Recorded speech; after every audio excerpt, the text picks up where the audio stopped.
열왕기상 19장 9절부터 18절까지 말씀입니다.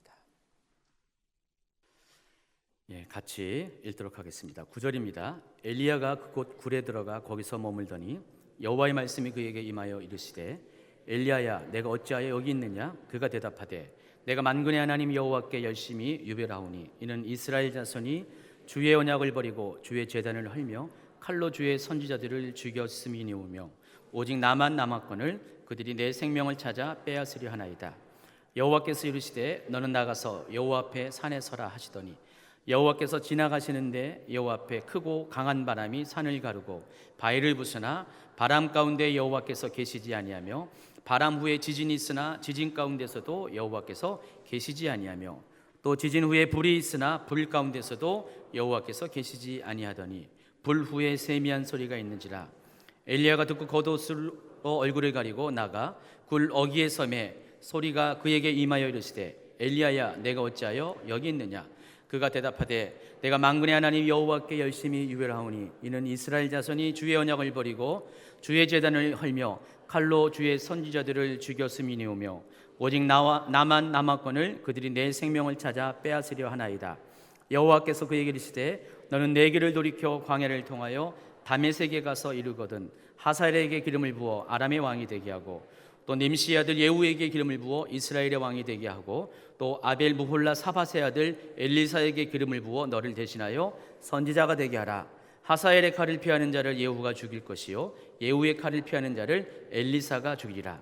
그러나 내가 이스라엘 가운데 7,000명을 남기리니 다 바알에게 무릎을 꿇지 아니하고 다 바알에게 입맞추지 아니한 자니라.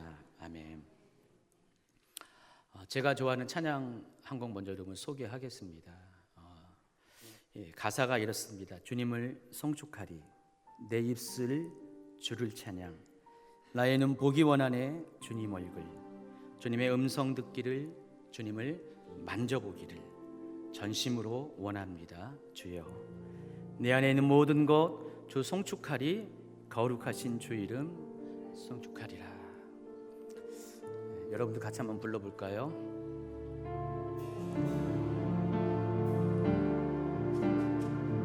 주님을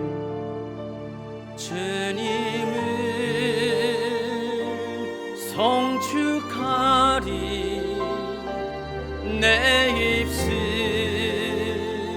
주를 찬양 나의 눈 보기 원하네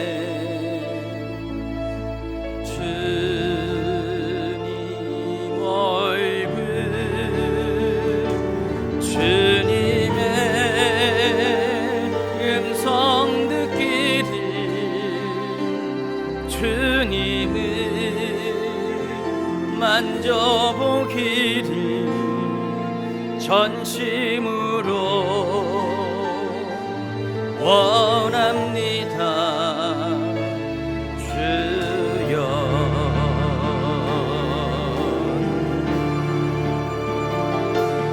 내 안에 있는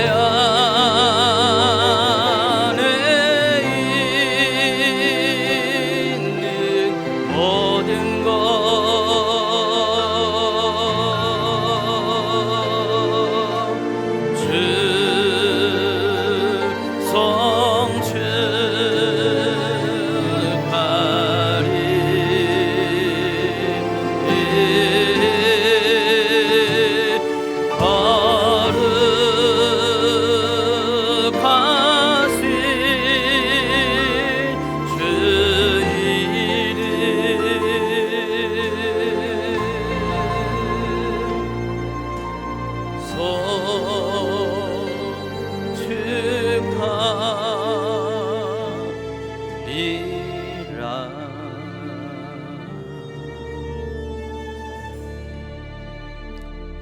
이 찬양 들으면서 마음이 어떻습니까?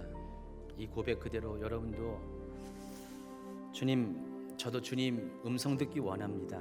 주님 얼굴 보기 원합니다. 이런 고백이 나옵니까? 만약에 여러분 앞에 여러분에서 이런 고백이 나온다면은 여러분 정말로 하나님을 갈망하는 사람입니다. 어떤 분들은 이럴 거예요. 이 찬양 좋네. 뭔가 끌리는 것이 있네. 만약 그렇게 그 정도로 반응한다면은 글쎄요, 그분의 마음은 어떨지 모르지만은 하나님과의 관계에 있어서 더 깊은 단계, 주님을 갈망하는 사랑하는 단계, 주님과 하나 된 그 단계는 아닌 것 같습니다. 적어도 주임제교회 성도라면은 주님 음성 듣기 원합니다. 얼굴 보기 원합니다. 그런 갈망하는 고백들이 있기를 바랍니다. 그런데 우리가 그런 마음이 있음에도 불구하고 우리가 삶 가운데 우리 현실의 경험은 그렇지 않은 분들이 계실 것입니다. 내 마음은 소원은 그렇다 할지라도 왜 내게는 하나님의 음성이 들리지 않을까? 왜 하나님의 얼굴이 비춰지지 않을까? 그것 때문에 너무나 안타까워하고 속상해하고 힘들어하는 분이 있다는 것입니다. 평상시는 뭐 그래도 그럴 수가 있어요. 그런데 정말로 음성을 들어야 될 꼭 필요한 상황이 있습니다. 모든 것에 길을 잃고 있을 때가 있어요. 그래서 이때는 정말 주님의 음성이 들려지길 원하는데, 주님이 살아계신 것들이 내가 체감하길 원하는데, 그때도 역시 하나님의 음성이 들리지 않으면 너무나 초조합니다. 갑갑합니다. 답답함을 느낍니다. 안타까움을 느낍니다. 그래서 마음이 힘들어지고 믿음이 약해질 것입니다. 주님 음성을 잘 들은 사람은 어쩌면 저렇게 음성을 잘 들을까? 부럽기도 하고요. 너무나 내 자신이 초라해 보입니다. 혹시 우리 중에 그런 분들이 계십니까? 말은 안 해도 접니다.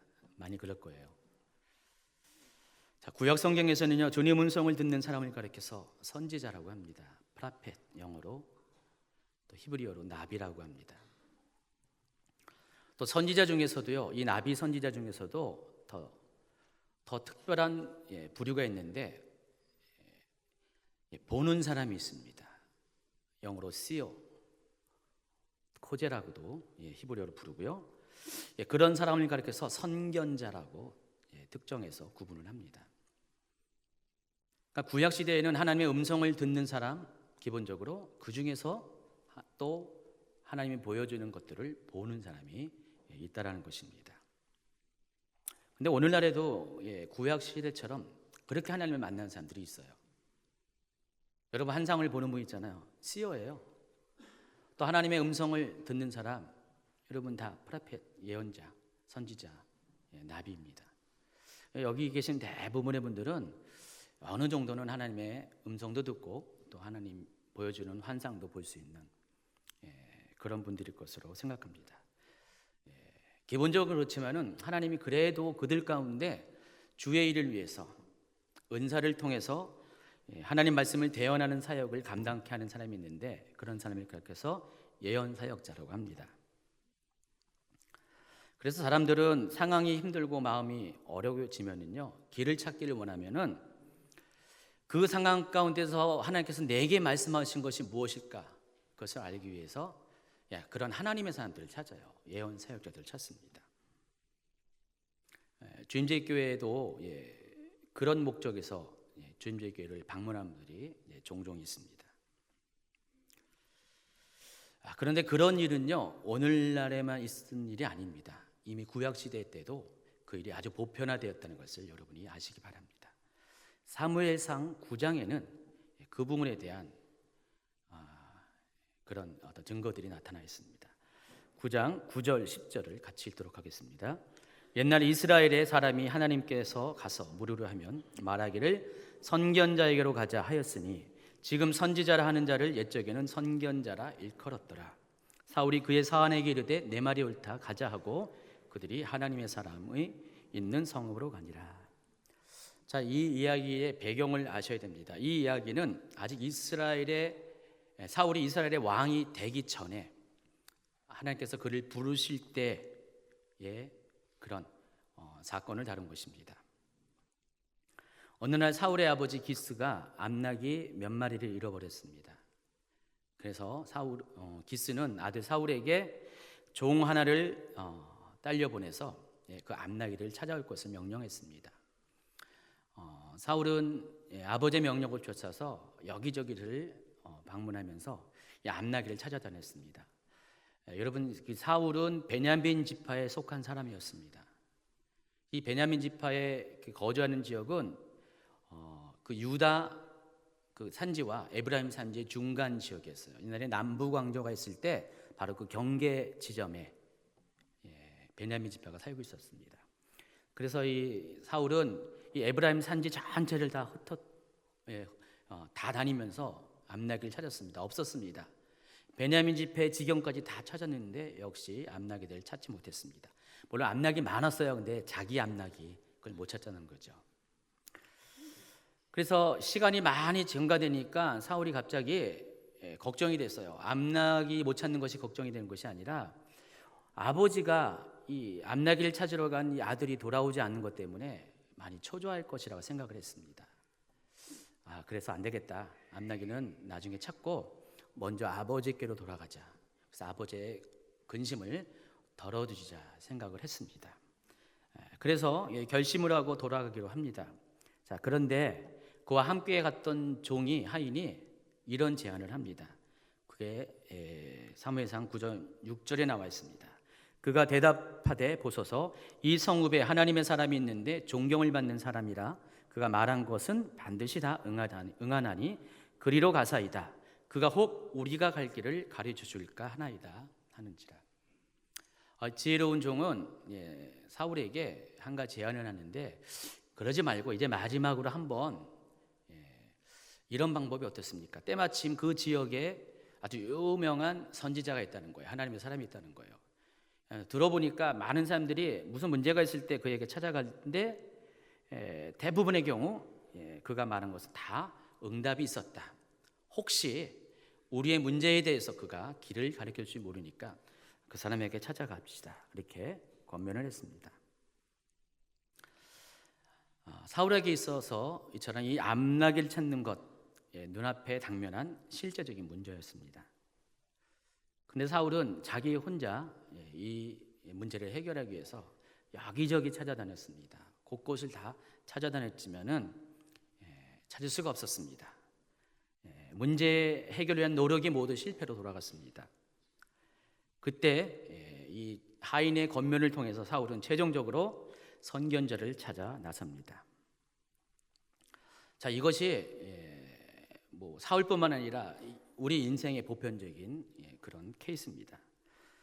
사람들은 때로 인생의 여러 가지 문제, 해결하지 못한 문제, 길을 찾지 못할 때 대부분 이럴 때 하나님의 사람을 찾아가는 상황이 될 수밖에 없습니다. 이럴 경우 대부분의 사람들은 누군가의 조언에 의해서 찾아가요. 누군가가 집사님 그러지 말고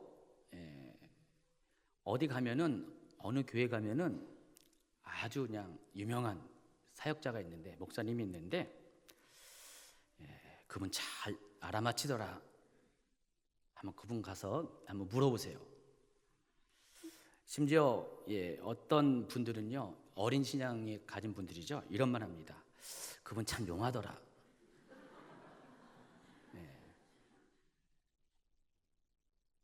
많이 듣던 얘기죠. 어찌되었든 사울은 사무엘을 찾아갔고요. 그리고 사무엘을 통해서 마침내 그 문제를 해결했습니다. 잃어버린 암나기를 찾게 되었습니다. 자, 그런데 이 사울은 이 암나기를 찾는 목적에서 그 길을 물어보기 위해서 거길 갔지만은 하나님은 사울이 생각하지 못한 놀라운 일들을 허락하십니다. 사울을 향한 하나님의 계획을 나타내시고 보이셨다는 것입니다. 사울은 이 일을 계기로 먼저는 하나님을 만났고요. 또 자신을 향한 하나님의 계획이 무엇인지를 알게 되었습니다. 무엇일까요? 바로 하나님은 이 사울을 통해서 이스라엘 왕국이라는 나라를 세우기를 원했고 그 왕국의 첫 번째 통치자로 사울을 정하셨다는 것입니다. 그래서 우리가 때때로 이렇게 힘들고 어려울 때 길을 놓칠 때 하나님의 사람들, 예언 사역자들을 찾아가는 것이 나쁘다고만 볼 수는 없다는 것이에요. 왜냐하면 하나님은 선을 이루시는 분이기 때문에.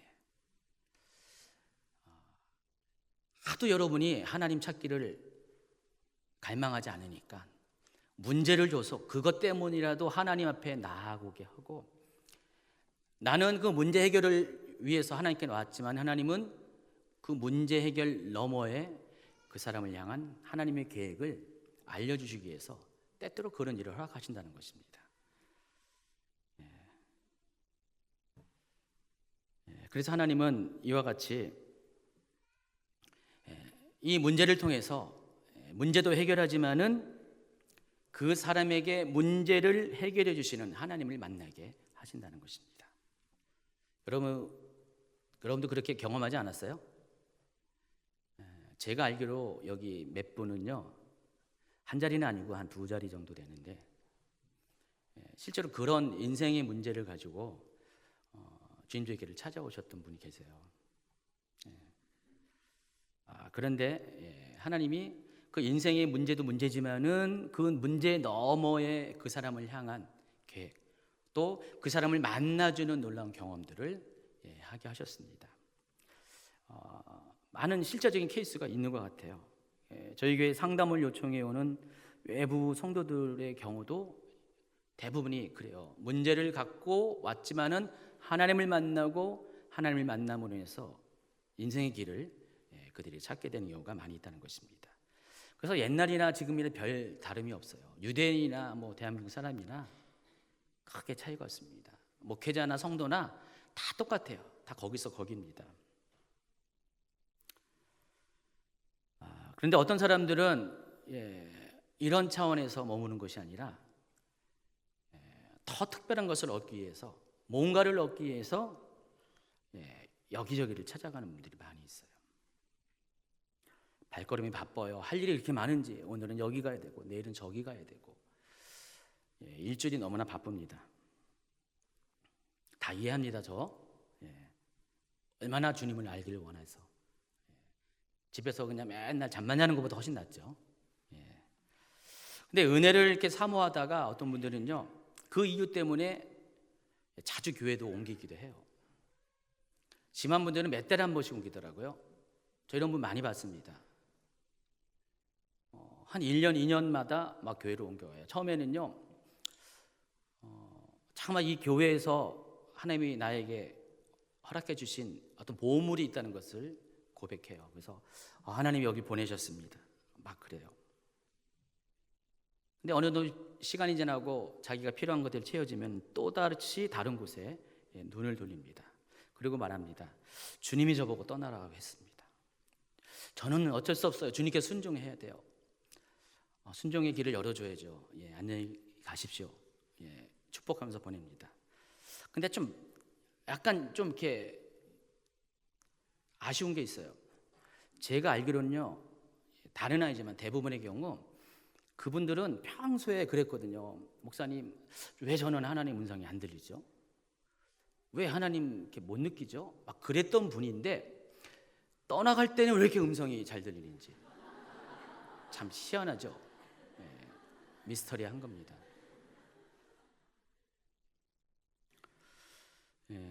물론 전부는 아니겠지만 많은 분들이 자기의 갈망이 많잖아요. 원하는 것이 많으면은 자신의 음성을 하나님의 음성으로 착각할 때가 많이 있습니다.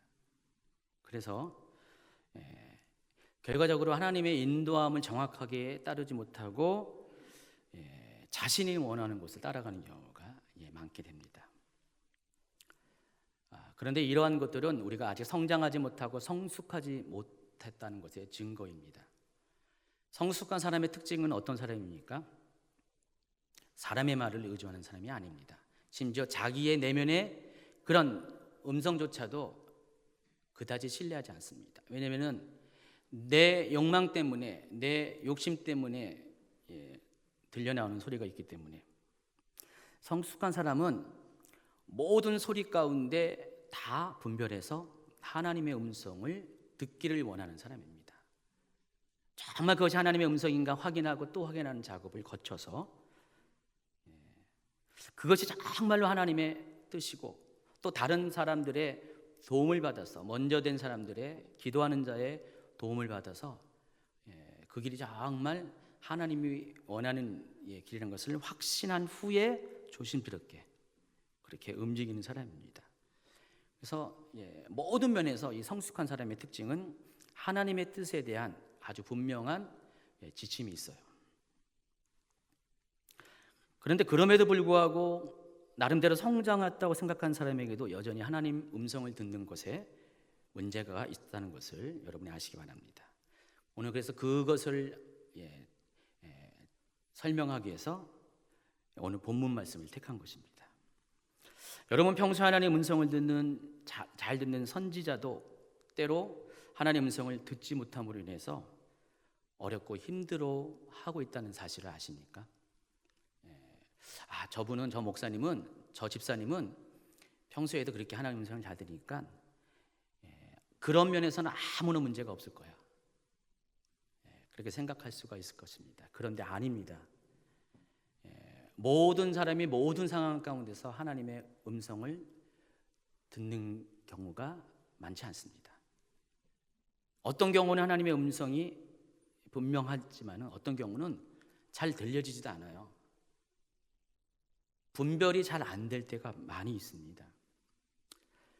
그분들도 어려울 때가 있잖아요. 힘든 시기가 있잖아요. 자기도 나름대로 힘든 시기가 있는데 그때 더 필요한데 하나님 음성이 평소엔 잘 들렸다가 잘 안 들려요.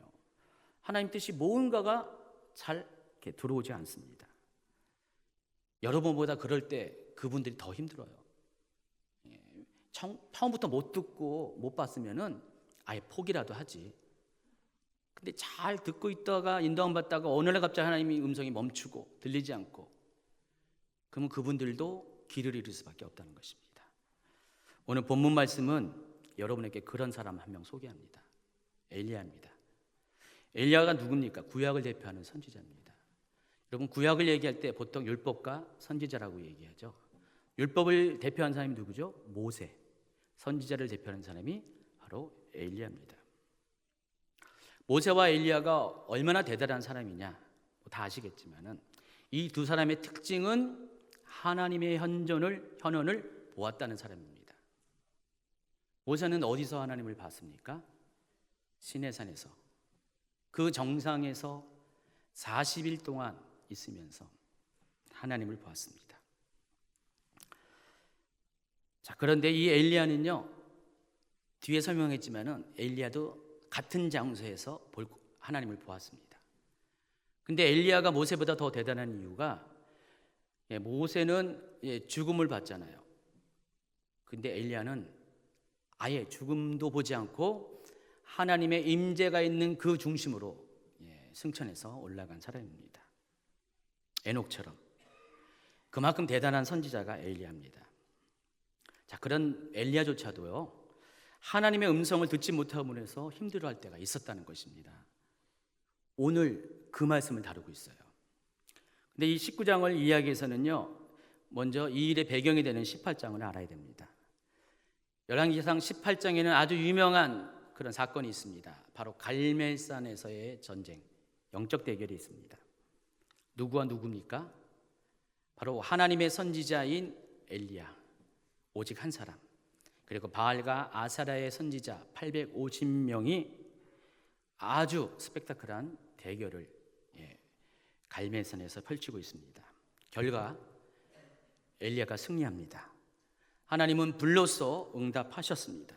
그리고 이 대결의 결과 850명의 이 바알과 아세라 섬기는 선지자들이 모두 죽임을 당합니다. 이것으로 그친 것이 아닙니다. 그동안 수년 동안 이스라엘 전역에 가뭄이 들어서 백성들이 힘들었었는데 엘리야는 바로 기도했고 그 엘리야의 기도의 그 결과 가뭄이 그치고 비가 내립니다. 여러분 만약에 엘리야의 입장이 되면 어떻게 했을까요? 조금 전에는요 그 850대 1의 영적 전투에서 재결해서 승리를 거뒀습니다. 이제 자기가 기도했더니 몇 년간의 그 가뭄이 멈추고 큰 비가 내렸습니다. 이야, 대단하잖아요. 하나님은 살아계십니다. 하나님을 찬양합니다. 막 여러분이 이렇게 막 그렇게 기도할 때 막 박수 치는 것처럼 막 엘리야가 그런 어떤 감동에 빠졌을 것입니다. 그런데 이 일이 있자마자 곧바로 엘리야에게 위기가 닥쳤습니다. 그 아합 왕의 왕비인 이 이세벨이 자신이 애지중지했던 이 바알과 아세라 선지자 850명을 모두 엘리야에 의해서 손에 의해서 죽임을 당한 것으로 인해서 분노했습니다. 그리고 다짐했습니다. 엘리야를 내가 죽이고 말겠다. 그의 생명을 취할 것이다. 이 소식을 엘리야가 듣게 되었습니다. 갑자기 두려움이 찾아옵니다. 그리고 자기 생명을 보존하기 위해서 서둘러 피난처를 찾게 됩니다. 죽음의 위협을 엘리야의 고통은 생각보다 큰 것 같았어요.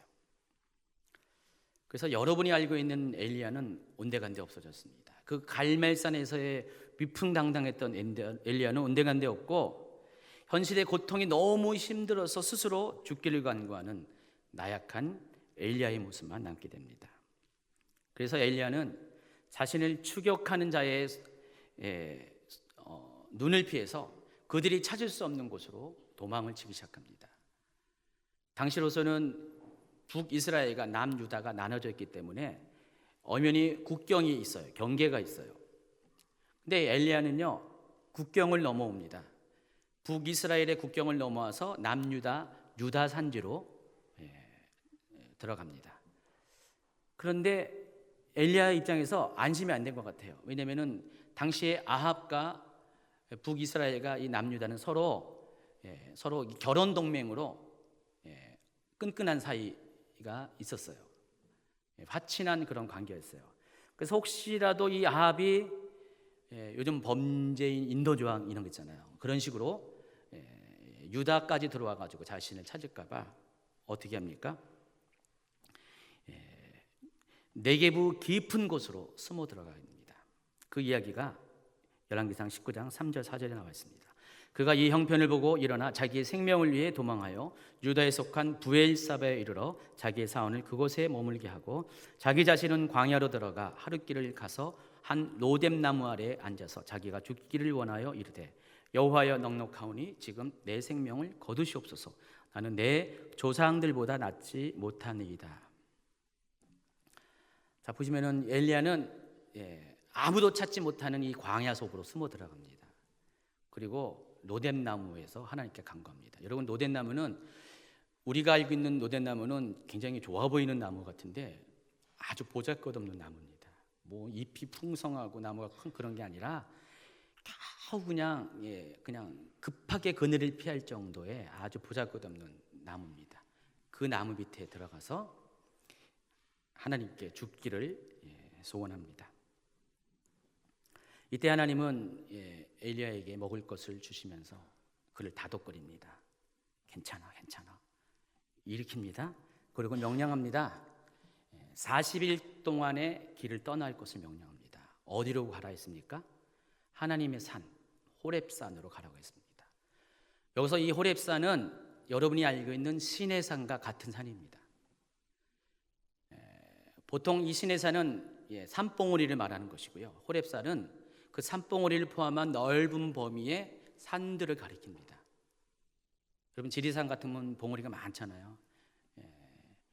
다 지리산이라고 부르잖아요. 그 중에 우뚝 솟은 한 산, 그게 신의 산이라는 것입니다. 이스라엘 민족의 출애굽 당시에 머물렀던 바로 그 산, 그곳으로 하나님은 엘리야를 초청합니다. 그리고 오늘 본문 말씀은 바로 그곳에서 엘리야가 하나님을 만나는 이야기로 시작을 합니다. 9절입니다. 같이 읽도록 하겠습니다. 엘리야가 그곳 굴에 들어가 거기서 머물더니 여호와의 말씀이 그에게 임하여 이르시되 엘리야야 내가 어찌하여 여기 있느냐. 그가 대답하되 내가 만군의 하나님 여호와께 열심히 유별하오니 이는 이스라엘 자손이 주의 언약을 버리고 주의 제단을 헐며 칼로 주의 선지자들을 죽였음이니며 오직 나만 남았거늘 그들이 내 생명을 찾아 빼앗으려 하나이다. 하나님 묻습니다. 엘리야야 내가 어찌하여 여기 있느냐. 아마 엘리야가 이 말을 들을 때 답답했을 거예요. 몰라서 그래요 하나님? 알면서 왜 그래요? 이 대화를 잘 살펴보면 엘리야의 심정이 어떠한지를 우리가 추측할 수가 있습니다. 이 10절을 세 번역으로 읽어드리겠습니다. 엘리야가 대답하였다. 나는 이제까지 주 만군의 하나님만 열정적으로 섬겼습니다. 아까 개혁교적에서는 유별하게 했다는데 그러니까 유난히 별났다 그런 뜻이죠. 여기서는 아주 열정적으로 섬겼다고 이게 정확하게 번역을 했습니다. 그러나 이스라엘 자손은 주님과 맺은 언약을 버리고 주님의 제단을 헐었으며 주님의 예언자들을 칼로 쳐서 죽였습니다. 하나님이 사랑한 민족들인데 그들이 출애굽기 19장에서 하나님과 이스라엘 백성이 맺은 그 언약을 버렸어요. 또 하나님께서 그들에게 주신 성막과 그 제단을 헐어버렸습니다. 그리고 주님의 예언자들을 칼로 쳐서 죽였습니다. 그 결과 이제 나만 홀로 남았는데 그들은 내 목숨마저도 없애려고 찾고 있습니다. 보니까 이 엘리야의 고통이 뭡니까? 모든 사람이 다 주를 버린 거예요. 온 민족 자체가 하나님의 신앙에서 떠나버린 거예요. 근데 아무를 돌려봐도 자기 외에는 이 믿음을 가진 사람이 없다는 것을 발견합니다. 그때의 공포감, 그때의 두려움, 여러분 한번 생각해 보시기 바랍니다. 모든 사람이 그전에는 하나님 섬겼다가 다 하나님을 배반해 가지고요, 나만 남았을 때 그 두려움, 여러분 엘리야를 이해하셔야 돼요. 여러분 하면 엘리야의 입장이 되면은 이건 굉장히 큰 두려움입니다. 그래서 엘리야는요 굉장히 두려웠어요. 너무나 무서웠습니다. 우리는 엘리야가 그냥 평범한 범인으로 돌아간 것처럼 생각하지만은 실은 엘리야에게도 한계가 있다는 것입니다. 그런데 더 이해할 수 없는 것이 한 가지 있어요. 엘리야가 힘든 상황에 처한 것은 사실이지만은 지금도 여전히 하나님은 엘리야에게 말씀하시고 엘리야는 그 음성을 듣고 있었다는 것입니다. 여러분 생각해 보세요. 여러분은 하나님의 음성을 못 들어가지고 그것이 힘들지만은 엘리야는 상황 그래도 하나님의 음성을 계속 듣고 있었어요. 하나님은 말씀하시고 계셨어요. 그럼 웬만하면 하나님 말씀하시기 때문에 두려워하지 말아야 되는데 그럼에도 불구하고 엘리야는 두려움을 떨고 있다는 것입니다. 이것을 통해 우리가 한 가지 알아야 될 것은 하나님 음성 듣는 것이 모든 상황을 다 극복하게 하지는 않는다는 것입니다. 하나님의 음성이 100% 정답은 아니라는 것입니다. 하나님의 음성을 듣게 되면 여러분 삶이 신앙이 바뀌는 건 사실이에요. 그러나 거기에도 한계가 있다는 것을 여러분이 아시기 바랍니다. 바로 지금 엘리야는 그런 상황 가운데 이 믿음 없는 불신앙의 고백을 하고 있다는 것입니다. 이때 하나님은 엘리야 앞에 자신을 나타내십니다. 11절 여호와께서 이르시되 너는 나가서 여호와 앞에서 산에 서라 하시더니 여호와께서 지나가시는데 여호와 앞에 크고 강한 바람이 산을 가르고 바위를 부수나 바람 가운데 여호와께서 계시지 아니하며 바람 후에 지진이 있으나 지진 가운데서도 여호와께서 계시지 아니하며 또 지진 후에 불이 있으나 불 가운데서도 여호와께서 계시지 아니하더니 불 후에 세미한 소리가 있는지라. 여러분 이 장면을 잘 살펴보면은 10절과 11절에는 큰 갭이 존재한다는 것을 알 수가 있습니다. 뭘까요? 10절까지는 엘리야가 하나님의 음성만을 들었어요. 11절에는 상황이 바뀝니다. 하나님은 엘리야에게 자신을 나타내시고자 했다는 것입니다. 11절에 여호와께서 지나가셨다 그랬습니다. 이 표현을 보면은 출애굽기 33장에도 동일한 표현이 있습니다. 모세 앞에 하나님이 지나가시는 장면을 보게 됩니다. 그래서 하나님은 더 이상 들리는 음성의 수준이 아니라 직접 자신의 형상을, 얼굴을 엘리야에게 나타내시고자 했다는 것입니다. 출애굽기 33장 18절에 모세가 이르되 원하건대 주의 영광을 내게 보이소서. 모세가 주님의 영광을 구했습니다. 그랬더니 뭐라고 말합니까? 이르시되 내가 내 얼굴을 보지 못하리니 나를 보고 살 자가 없습니다. 그래서 하나님이 택한 것이 뭡니까? 영광을 보이는 것은 맞는데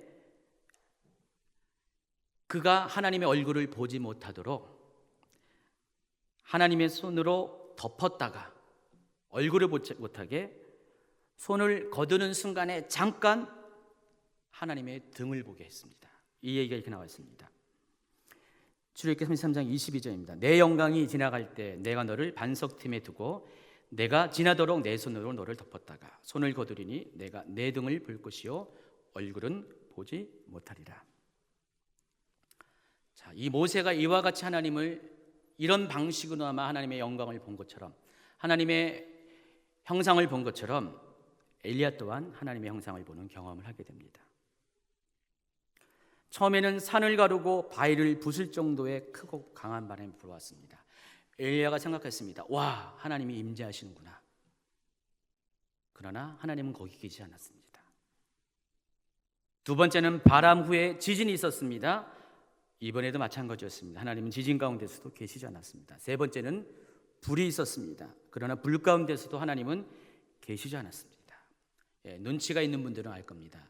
크고 강한 바람, 지진, 불, 뭘 의미합니까? 하나님이 임재할 때 동반되는 형상들이었어요. 이 모든 것은 하나님이 임재하실 때 하나님의 임재의 증거로 나타내는 것입니다. 많은 분들이 크고 강한 바람 가운데서 하나님을 경험하고자 합니다.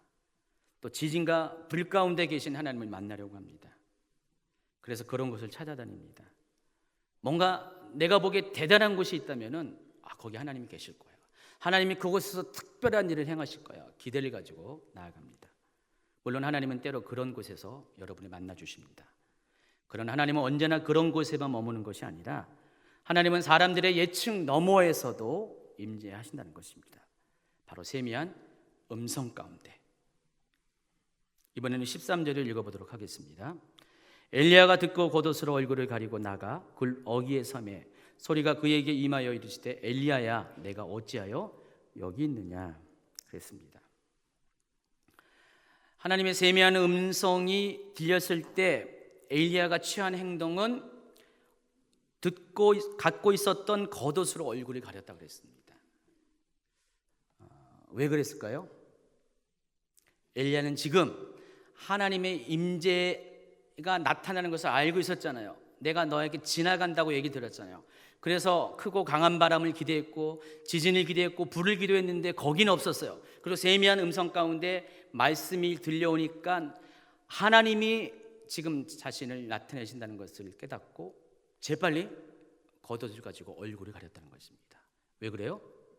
춥기 때문에, 얼굴을 보아서는 안 되기 때문에. 그는 차마 빛 가운데 계신 하나님의 얼굴을 볼 수가 없었습니다. 그래서 그는 겉옷으로 자신의 얼굴을 가릴 수밖에 없습니다. 다만 하나님의 음성만 듣게 되었어요. 그러나 지금 이 엘리야는요, 비록 하나님의 음성만 들었지만은 실은 하나님의 얼굴을 본 것과 다름이 없다는 것입니다. 14절에 고백이 있습니다. 그가 대답하되 내가 만군의 하나님 여호와께 열심히 유별하오니 이는 이스라엘 자손이 주의 언약을 버리고 주의 제단을 헐며 칼로 주의 선지자들을 죽였음이오며 오직 나만 남았거들 그들이 내 생명을 찾아 빼앗으려 하나이다.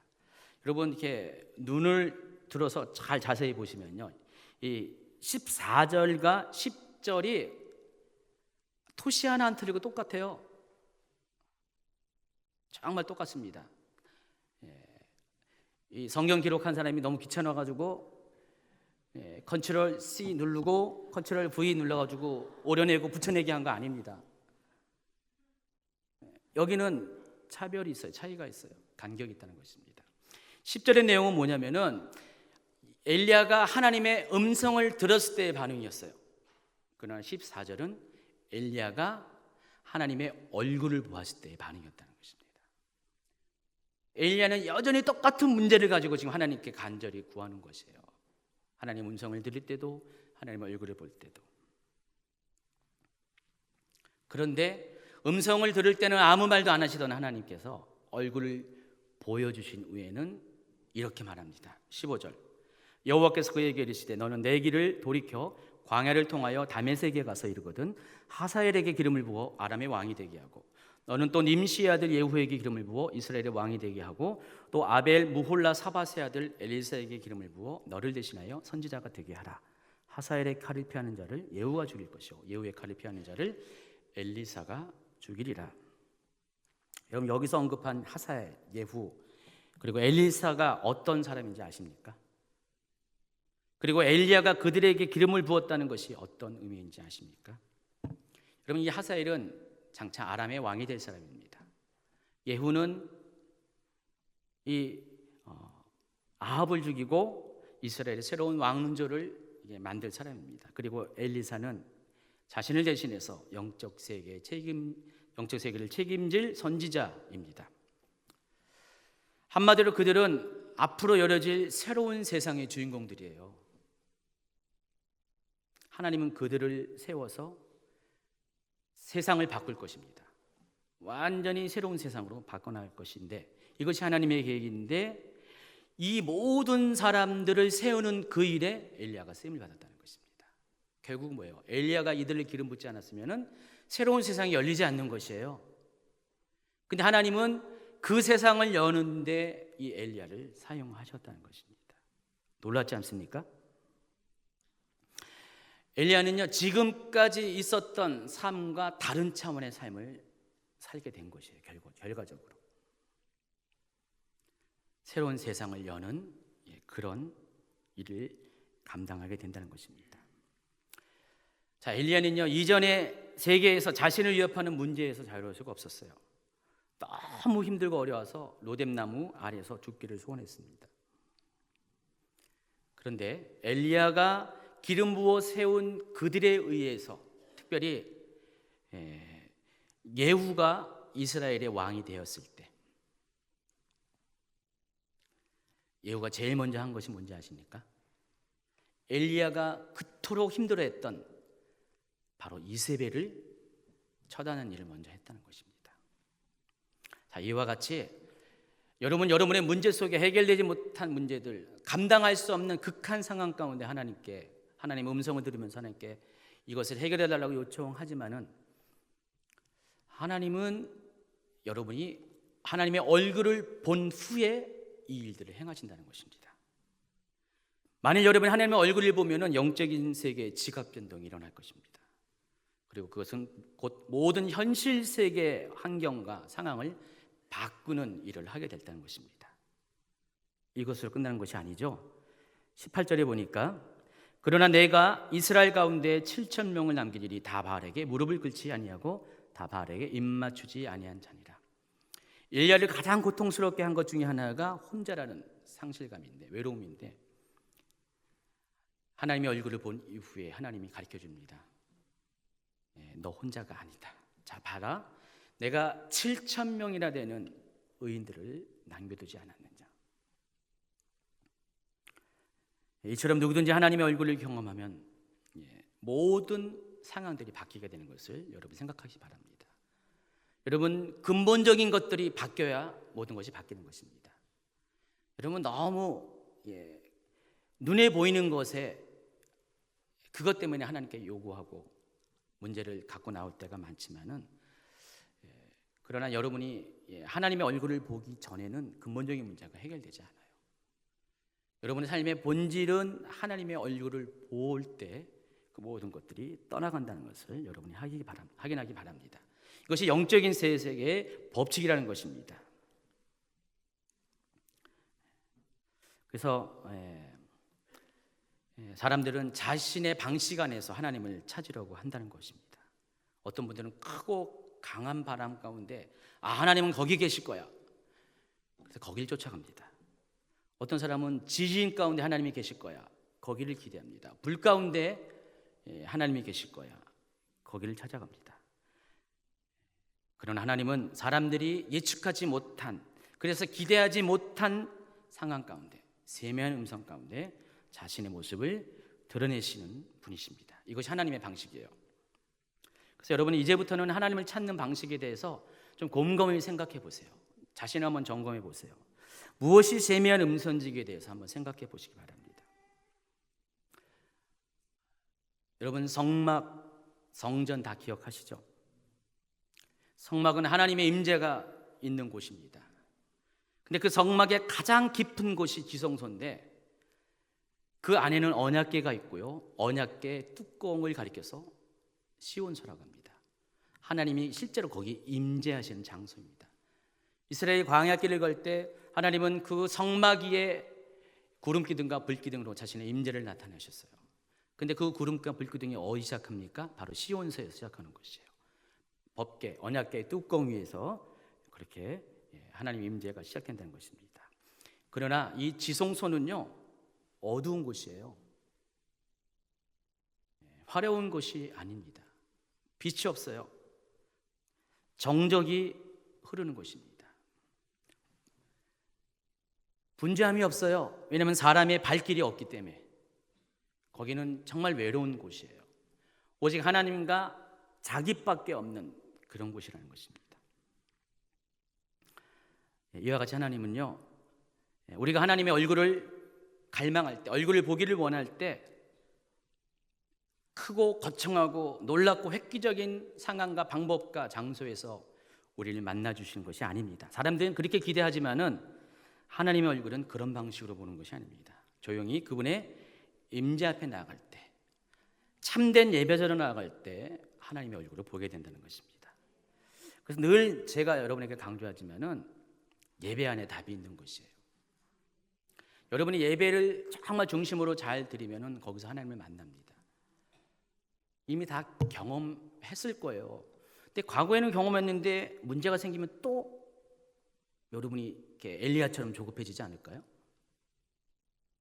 그럴 때마다 엘리야를 한번 생각해 보세요. 저 이해합니다. 그 대단한 엘리야도 그랬는데 저와 여러분은 오죽하겠습니까? 그러나 엘리야는 구약의 과거의 사람입니다. 지금은 우리가 맘만 먹으면 하나님의 임재를 바로 경험할 수 있는 그런 은혜의 시대에 살고 있습니다.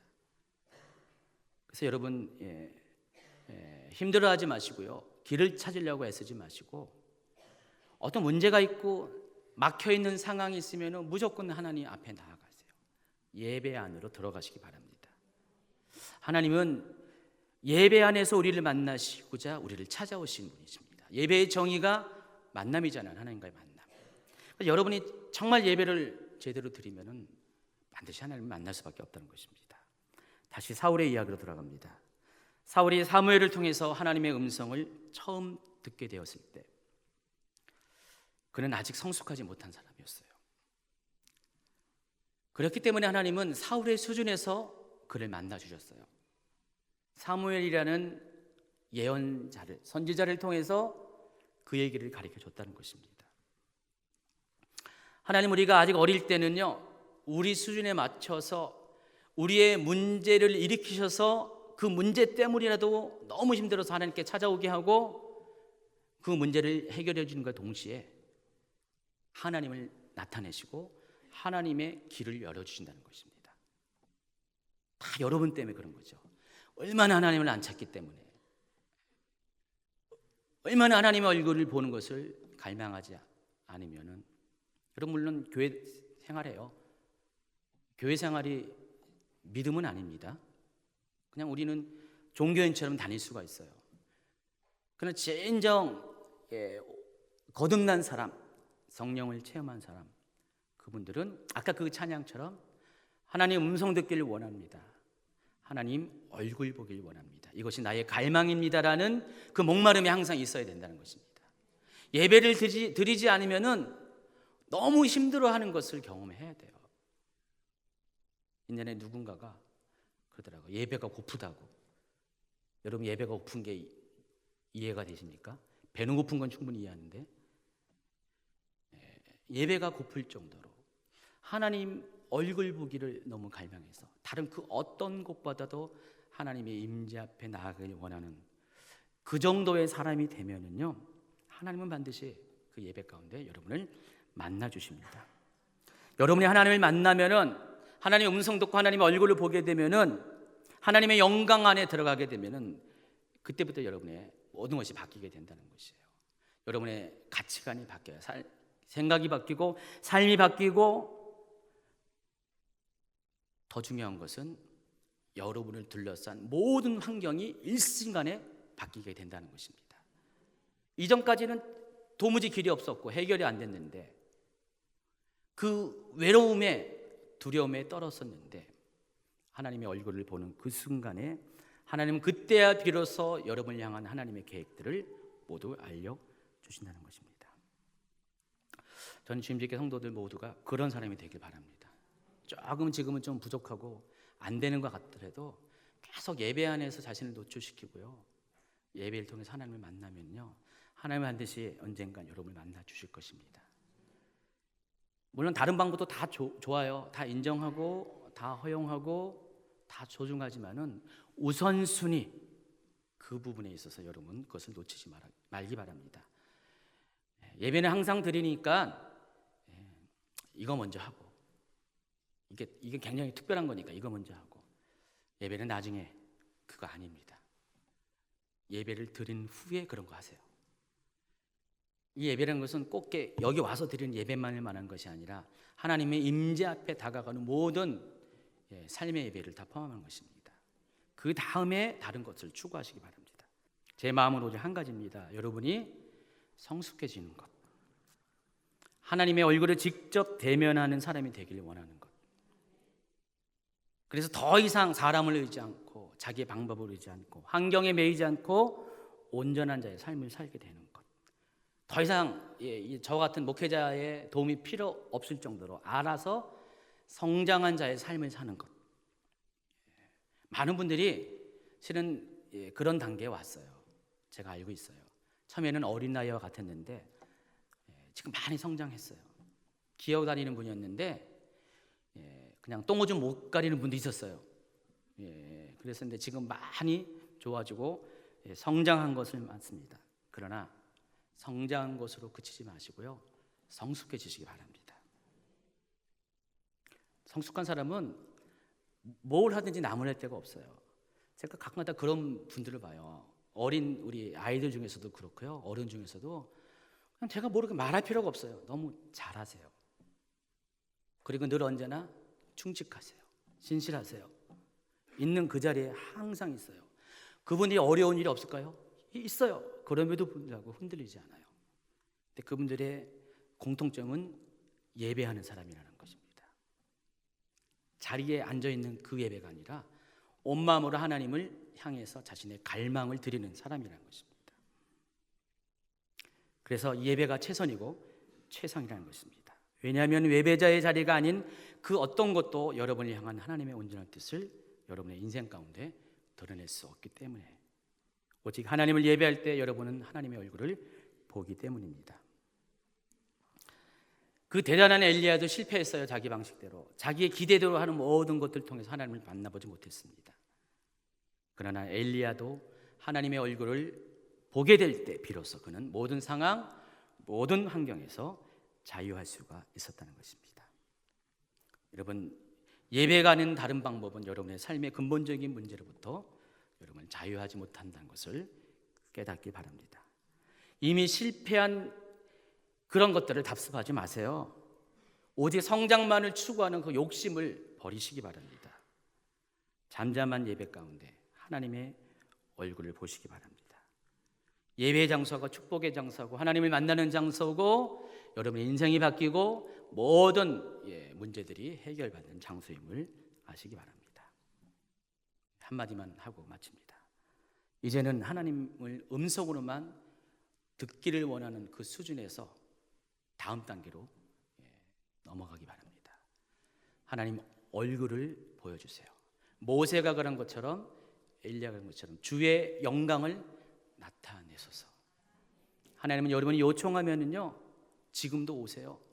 구약시대는 아주 특별한 소수의 사람만이 그런 경험했지만은 이미 우리는 하나님이 거하시는 성전된 사람입니다. 여러분이 지금 요청하시면은 하나님은 여러분에게 오셔서 그분의 얼굴을 보여주십니다. 그런 은혜가 오늘 여러분 모두에게 있기를 바랍니다.